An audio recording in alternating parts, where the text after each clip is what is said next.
Raining Cats and Dogs, Part 2. Alas, the tales of werewolves and vampires abound in our literature, movies, and so forth. Stories of zombies walking the night in search of brain food have been more prevalent of late, with even the mainstream alphabet gangs jumping in on the fray. Where most will be entertained by the literal presentations, most will never see beyond the obvious to see the truths buried just out of view. Always keep in mind the term as above, so below, as below, so above, as we delve into the far more esoteric nature of this fabric we see as veiled reality. Indeed, it is veiled, and quite cleverly so. It is so obvious once you see it, you wonder how you missed it, and at least I know I did, for a while anyway. The atypical vampire, for example, is a dark creature that prowls the night in search of blood to keep itself as one of the physical immortals. Without the daily nourishment of blood, it cannot survive. Such is the lust for this food, and killing and draining others is just part of the lifestyle. They're also rather difficult to dispatch, with either dragging them into the sunlight or driving a stake through their hearts. The allegories are rife, and many with more layers being exposed as to what it really means and who and what they really are. While I'm sure there are many beings that practice the physical art of bloodletting and drinking, much akin to Vlad the Impaler, bloodline relative to Prince Charles no less, the true bloodletting is slightly more hidden and sinister. If it's not bad enough being drained of our day-to-day life forces being preyed upon for our creative energy, the truth lies just out of view. It is merely a matter of connecting the dots to see where our true spiritual energy is being siphoned off, without us giving a second thought when we do this every day, numerous times. For a little background, one needs to understand what blood actually is. The medical profession will have us believe that it's just a liquid carrying nutrients and oxygen through our bodies. But then I'd have to ask them to define plasma as in blood plasma. Try to imagine a pump with walls no more than 2 millimeters thick, at its thickest point trying to pump a viscous liquid, like blood, to every point in a body under pressure, 72 times per minute, for 100 years. Now factor in the atypical morbid obesity of so many of our population, and you'll get the notion that there is slightly more going on. Blood is a rather special liquid in many ways, but most don't know that it actually travels via implosions, delicately timed and balanced by the heart, which is our central sun, or Merkaba. Thank you, Matt Presti and Robert Otte, for your invaluable insights on this fact. Plasma, from late Latin plasma, from Greek plasma, something molded or created. It's the matter of creation itself, literally an ethereal liquid between worlds. While much of what I'm sharing here might be a newer concept, the connected dots bear it out intuitively where the analytical ego is off. Modern science has uncovered many things regarding the human body, but most of that remains on a need-to-know basis. Well, here's what you need to know. Blood is liquid ether, also known as spirit. Spirit is the ancient word for mother, or in short, creation herself. One of the biggest issues I see with people is that they are blissfully innocent and can't imagine doing to others what some do daily and with conscience. Here's a fact in that if one seeks to catch a serial killer, one must learn to think like one and confront the darker side of the imagination. For lack of a better way to say it, if I was a vampire and in need of daily sustenance, where could I get blood plasma without anyone knowing or simply caring? How could I get the masses to give me that plasma daily to survive, where I'd only periodically have to butcher someone to get it? For a vampire, the occasional slaughter of a child or someone would be like going out for dinner after a boring week of basic survival. Again, keep in mind the allegories here in that all things are purely electromagnetic, or more accurately, magno-electric.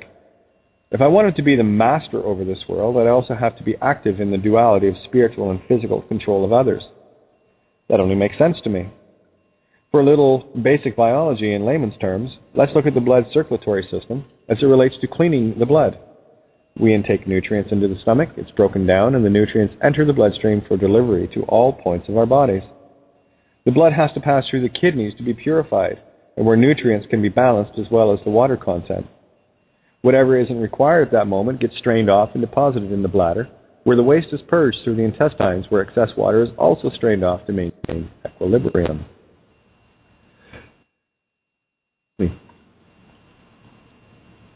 Trying to scroll here, there it goes. Oh, too much. Please don't forget that the human body is a finely tuned and perfect biological engine. The body knows exactly what it needs in the now. It does this all by itself, by design. so that you, the being, don't have to remember to keep your heart beating, hair growing, temperature controlled, digesting, separating viruses, etc. That's what the DNA program is for. With the blood purified and balanced, the remainder of the purified excess is placed where it can be used if necessary, since the strained plasma is pure life force. This liquid contains stem cells, aminos, proteins, and living life force itself, being that it is a blood extract. Well, simply put, would you willingly shove a needle in your arm to get rid of your blood on a daily basis? Well, I hate to tell you, that's exactly what we do when we toss our urine into sewer cesspools. Cess in Latin means tax. So what exactly are we being cessed for? Do they not call the places where the sewers are connected to water processing plants? And what exactly are the plants they're growing? Alas, too many questions keep popping up, but I'll keep this as simple and basic as I can, since it is only the concept, or with God, I am seeking to share.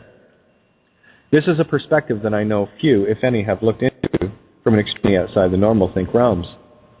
In order to maintain control over us, one has to control mind, body, and soul, yes? The body one is easy, since it is a constant topic every day in the form of genetically modified foods. Mutated genes and DNA get ingested and used by the body. You are what you eat, after all. To control the mind, one has to grasp the notion of the reptilian brainstem, transceiver, and adrenal glands being easily interfered with for those of weaker mind defenses. This is done through things like TV programs, smart meters, HARP, indoctrinations of school, politics, religion, sports, etc., with the more invisible means being carrier waves through electronic and electric fields that surround us. The 60 Hz electrogrid is the largest one, where 60 Hz cycle electricity is extremely harmful to us, in that one of its endearing qualities is interrupting our ability to enter REM sleep or delta wave dream state. So, that only leaves the soul or spirit to conquer. Here's the real trick in the cosmic sense, however. We have to do it with full consent, ignorant by willful choice. The only reason that truth will set you free is that once you know something, you know it, and can make the willful choice to control your environment that has long been controlled by others of a less benevolent intent. For me, the connection had to be made from the ether, between the worlds, as it were. Inasmuch as oil and water cannot mix, they cannot even touch each other, where there is space between them. The simple truth is that if they could touch, they would mix into each other, but basic energy rules keep them apart. Their energies are not compatible. Let's connect the dots. Blood is both ether and physical in that it travels between the worlds of both, but never touches, where there is a merging of energies like an oil and vinegar salad dressing. Plasma can be centrifuged from the blood into separate components. That water is immutable, or in that water is immutable and contains memory or consciousness. Your consciousness. In order to conquer us, it must be done as above, so below in this duality realm, to keep us from ever finding our true centers. We have to be constantly distracted and knocked off balance to ensure this. We also have to do it willingly by consent. When we go to the toilets of convenience, we willfully share our life essence and the power it contains in this philosopher's stone with those that seek to harvest it. You can do your own research into what urea, urine, is used for, but it won't take long to see how valuable it truly is on a grander scale. Contained within your own urine is pure life force and everything your body needs to heal it, regenerate it, and make it immortal, literally. So here's a simple overview of the as above, so below. To be able to control both aspects, a grid above and below must be established. The electrical grid suffices for the above, and the sewer system, hidden out of view, is below. Would it not make more sense to bury the power cables as well, instead of the incredible repair costs and infrastructure of maintaining an above-ground system? Well, sure it would, but then the effects would be lost, in that there would be a grounding shield from Mother Earth protecting us. If one can see nature's allegories, one can see this one. A tree gets nutrients as above and so below, with two opposite and equal branching systems, with one set gathering food from the light and the other from the dark. This is also our root or root system, as well, with our veins branching out through our bodies in perfect duality. They are hidden for the most part, yet they get light from within in the Merkaba known as the heart. This is not an easy concept to share, but once you see it, it makes perfect and balanced sense, both logically and intuitively. This allegory was shown perfectly in the efforts of D. Thomas Murphy, where he created a self-contained system for homes where nothing is expelled from the house. It creates energy for the home as well as making it completely self-sufficient, identical in allegory to the human body, our home. It's not that hard to see the allegories once you see things in a not-so-literal sense. In order to see them, both the microcosm and macrocosm have to be viewed in their respective mirrors of as above, so below. Inasmuch as we have to view things from within ourselves, we also have to take in the grander pictures that have been obscured from our view of reality. In this duality, one must view both the dark and light equally, as shown in the allegory of a tree. A tree has branches that reach out into the sky to absorb energy and food from the sun, while it also has branches that seek nutrients in the absolute dark of being underground. While a tree cannot seek nutrients from above during a long cold winter, it always has the earth to sustain it.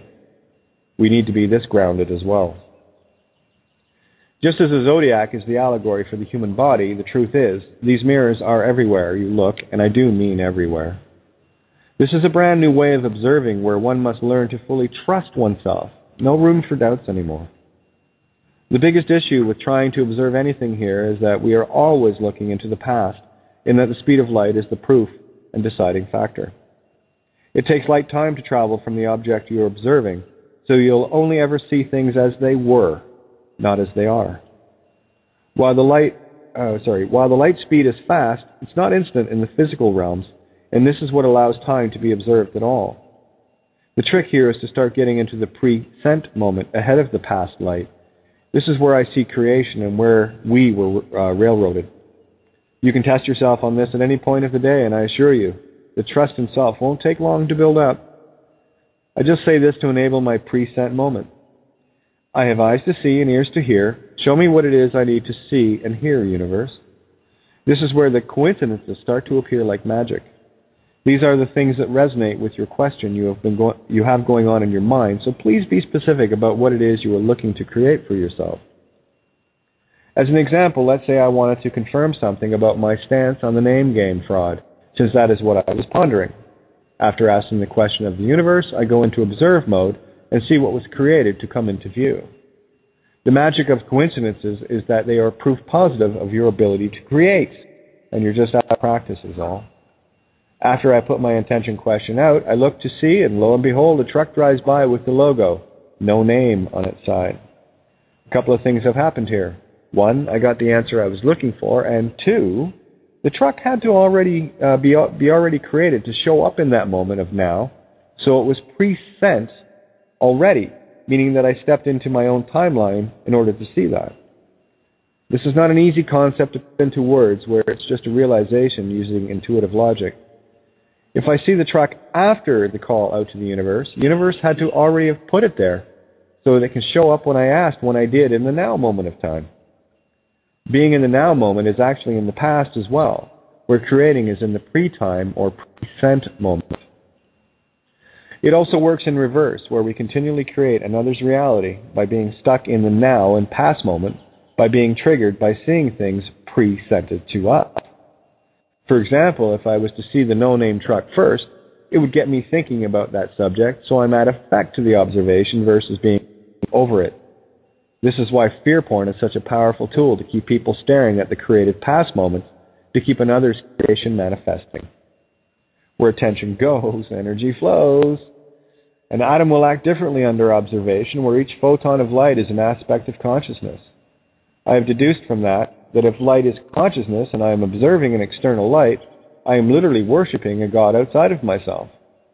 This is why I refer to external light as pure poison, and where only in our darkest place within can we find our own light. When one is the source of light, one is in control of time from source. I said long ago that someone has hijacked our projectors, and this seems to be the case more and more. As per the double-slit experiment, light, or more accurately, consciousness, is self-organizing, where only the intent of that consciousness needs to be interfered with in order to control it. The whole physical realm, as we're experiencing it, is the allegorical bread and circuses of Rome on a universal scale. Every thought we have matters, literally. So it is up to us, and us only, to regain control of our own intent, our own time, and our own creation, where others have been creating it for us for a very long time, an infinitely long time. We literally need to get back to our own futures by being in the present, ahead of the perceived now illusions. When we are occupying a body, we are at effect to it until we regain our ability to be cause over it. Ignorance is the greatest destroyer of all, and why certain entities have worked so very long and hard to keep us in a perpetual dumbed-down slave condition.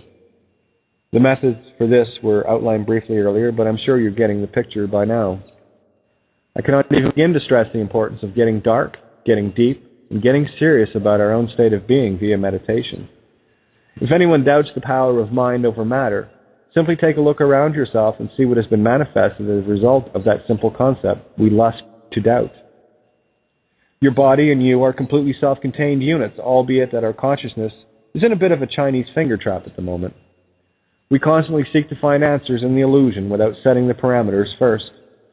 The only answers are the ones you create by entering the present, and the easiest way to do that is through meditation to get a handle on it.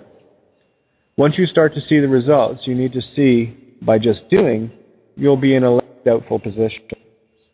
Think back as to why children were always given shit for daydreaming, and you'll start to grasp the extreme fear these entities have if we ever dare to do that with serious intent. It's time for us to get ahead of the clock here and take Kronos out with his own tricks, where his only trick is time illusion. While we maintain ourselves in the stupor of illusions and distractions, the clock owns us, and the intent of the clock, owner, rules the floor. It's time to get back to the Christopher Robin and Pooh, where the woods are our own again. It's not so tough to beat the clock when you're creating it. Look at all the time traps that have been set to keep us out of time with things like calendars, watches, holidays, etc. So many things to keep us locked in this reality as someone else sees it. We have been slaves to the punch clock for too long. We have worshipped all the wrong things and have been told repeatedly to never worship oneself. I have but one rule here. Whatever I am told by an external system, I go 180 degrees and I move quickly. Only in the mirror can we slay Medusa. No, Saturn, Satan, Set, Kronos. Time is up. So, on your marks, get set, go. Puns intended. To be continued in part 3.